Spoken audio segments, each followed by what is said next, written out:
Assalamualaikum warahmatullahi wabarakatuh. Perkenalkan, nama saya Bista Raihan dengan NIM 13122000343. Dalam kali ini saya bersama rekan-rekan kelompok saya akan membahas tentang putusan MK nomor 96 PUU 22 tahun 2024 tentang pengujian Undang-Undang Tabungan Perumahan Rakyat atau yang biasa disebut UU Tapera, karena di sini MK dianggap telah melampaui kewenangannya, yaitu ultra vires, ultra petitum. Nah, di sini saya akan menjelaskan secara singkat apa aja sih yang dibahas oleh kelompok kami. Nah, yang dibahas adalah tentang duduk perkara dan inti putusan. Kira-kira siapa saja yang menggugat si MK ini? Nah, apa yang digugat? Yang digugat adalah kewajiban iuran tapera bagi seluruh pekerja, termasuk swasta dan mandiri, yang dianggap melanggar hak konstitusional atas upah yang layak dan perlakuan yang adil. Nanti untuk semua hasil putusan, terus apa yang ditangguhkan, apa yang tetap berlanjut, implikasi hukum dan putusan, analisis tentang kontroversi yaitu ultra petitum, dan kiranya akan nanti dijelaskan oleh rekan saya kenapa putusan ini kok dianggap sebagai putusan yang ultra petitum. Oke, saya serahkan kepada rekan saya untuk melanjutkan penjelasannya.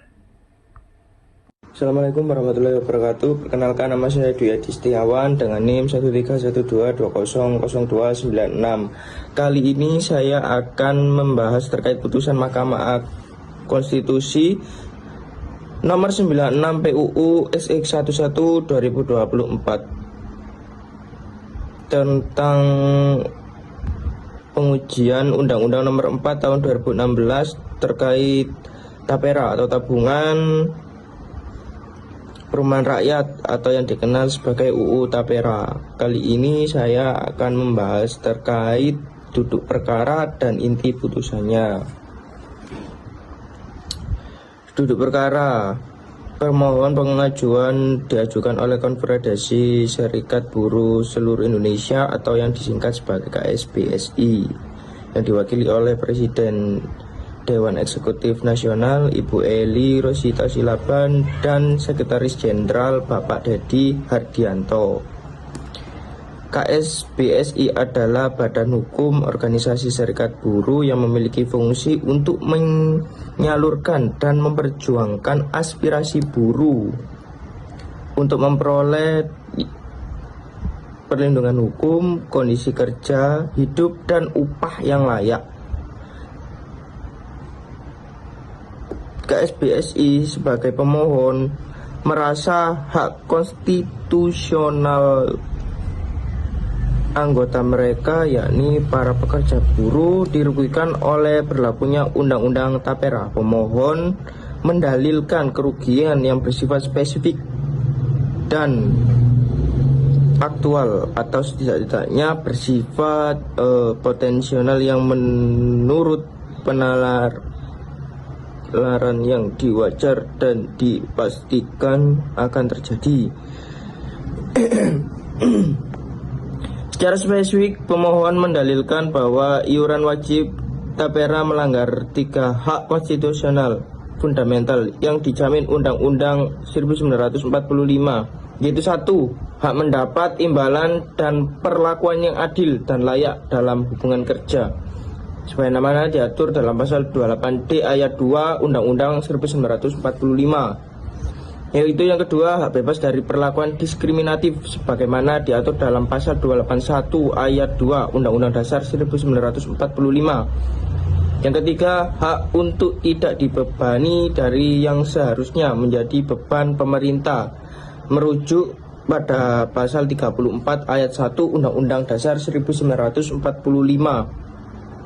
yang menyatakan fakir miskin dan anak-anak terlantar dipelihara oleh negara. Mereka menyoroti pasal 74 ayat 1, pasal 9 ayat 1 dan ayat 2, pasal 16, pasal 17 ayat 1, pasal 54 ayat 1 dan pasal 74 ayat 1 Undang-Undang Nomor 4 2016. Pasal-pasal ini mewajibkan seluruh pekerja atau buruh dan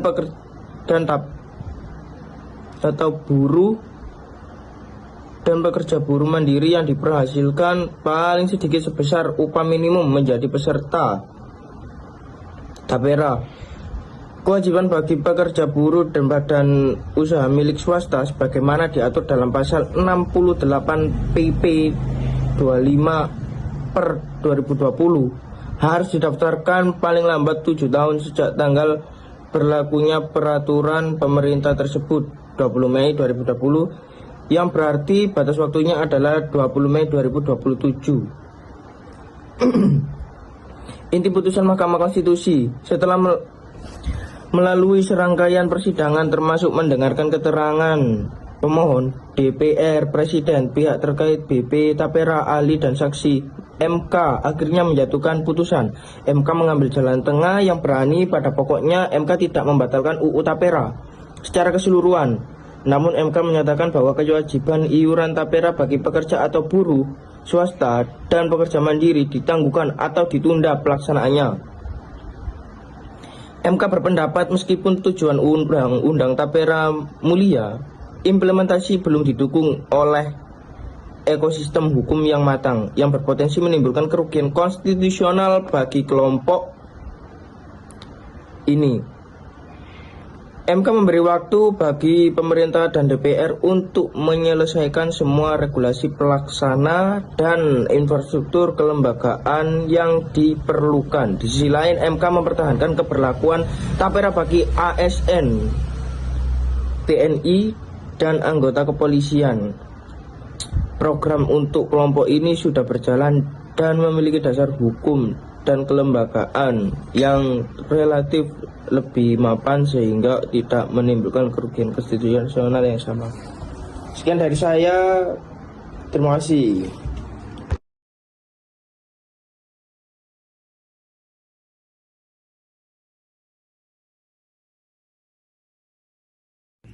Perkenalkan, nama saya Lailatul Makfiro dengan NIM 131220007. Yang ketiga adalah implikasi hukum. Putusan MK ini memiliki dampak hukum yang sangat signifikan, di mana kepastian iuran sektor swasta dibatalkan sementara dengan ditangguhkannya kewajiban iuran bagi pekerja swasta atau mandiri. Kepastian hukum dan ekonomi jangka pendek bagi sektor swasta tercapai karena potensi pemotongan upah tidak jadi terrealisasi. Legitimasi program berjalan, ASN, TNI, Polri, program tapera bagi ASN, TNI, dan Polri kini mendapat. Perkenalkan, nama saya Cici Samudra Tantoro dengan NIM 13122000333. Di sini saya akan memberikan analisis terkait putusan MK nomor 96 Perundang-undangan ke-22 tahun 2024, yaitu mengapa putusan MK ini dianggap ultra petitum. Ultra petitum sendiri secara harfiah mempunyai arti melampaui apa yang dituntut. Nah, prinsip ini menegaskan bahwa hakim tidak boleh memutuskan hal yang tidak dimohonkan atau memberikan putusan yang melebihi tuntutan pemohon.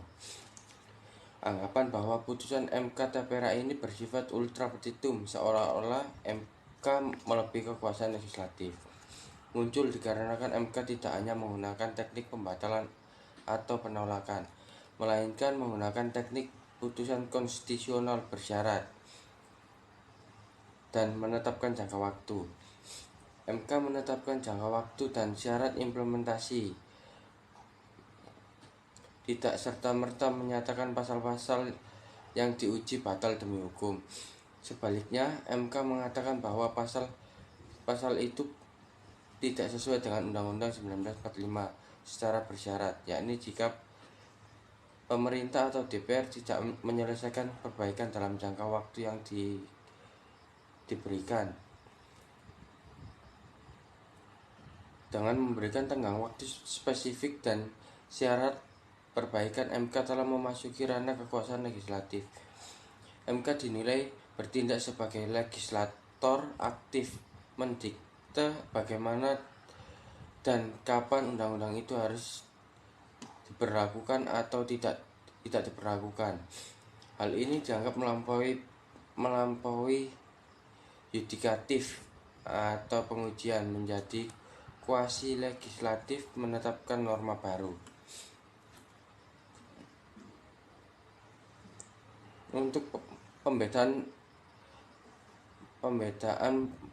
mengajukan pengujian yang mewajibkan iuran bagi pekerja secara umum. Namun MK secara tegas menciptakan pembedaan dan menetapkan norma yang mengikat. Secara hukum, yang satu ASN, TNI atau Polri, lanjut yang lain swasta mandiri yang ditangguhkan. Untuk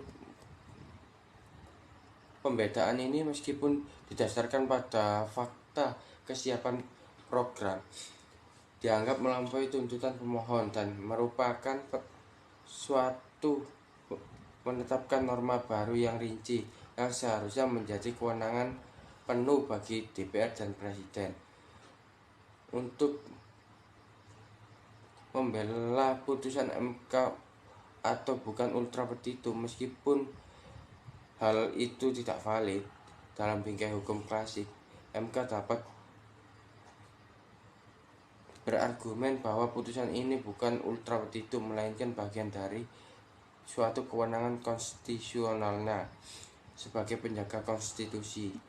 Sifat putusan konstitusional bersyarat atau teknik conditionally konstitusional adalah alat yang sah dan progresif.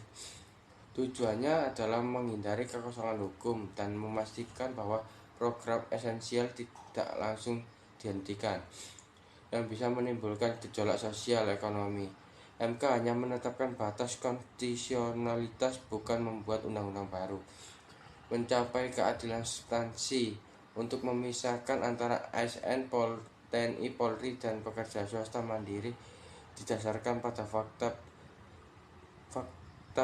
hasil sidang bahwa kerugian konstitusional dan kesiapan program tapera berbeda nyata antara kedua kelompok. MK memiliki kewenangan untuk menafsirkan norma sejauh mana ia dapat melakukan secara adil dan konstitusional. Judicial review progresif, MK tidak melakukan atau bertindak sebagai the guardian of the constitution yang memastikan bahwa produk legislatif tidak melanggar hak dasar warga negara. MK hanya mengatakan Anda boleh mewajibkan iuran pada sektor swasta, tapi hanya jika Anda siap. Untuk menetapkan syarat kesiapan ini adalah kontrol yudisial, bukan pembuatan undang-undang yang mempunyai tujuan melindungi hak pekerja untuk mendapatkan imbalan yang adil. Assalamualaikum warahmatullahi wabarakatuh. Saya Maharani Saha dengan NIM 13122000355. Di sini saya akan membahas tentang kesimpulan dari Putusan Mahkamah Konstitusi Republik Indonesia nomor 96 PUU 22 tahun 2024. Kesimpulan akhir. Putusan Mahkamah Konstitusi nomor 96 /PUU /22/2024 adalah putusan yang berani, pragmatis, dan progresif. Ia berhasil melindungi hak konstitusional para pekerja atau buruh swasta dari potensi kerugian sambil tetap menjaga stabilitas program yang sudah berjalan. Mengenai isu ultra petitum, ini adalah debat klasik antara peran MK sebagai legislator negatif yang pasif hanya membatalkan, versus legislator negatif yang aktif, progresif, memberi syarat dan perbaikan. Dalam konteks Indonesia saat ini, teknik putusan bersyarat MK adalah instrumen penting untuk menyeimbangkan antara kedaulatan hukum dan kebutuhan sosial ekonomi. MK telah mengembalikan bola panas tapera kepada pemerintah dan DPR. Tugas kita sebagai warga negara adalah mengawal proses perbaikan ini. Jangan sampai masa transisi yang diberikan MK berakhir tanpa adanya perbaikan fundamental pada sistem tapera. Demikian analisis putusan MK Tapera kali ini. Semoga bermanfaat. Terima kasih dari kelompok kami. Wassalamualaikum warahmatullahi wabarakatuh.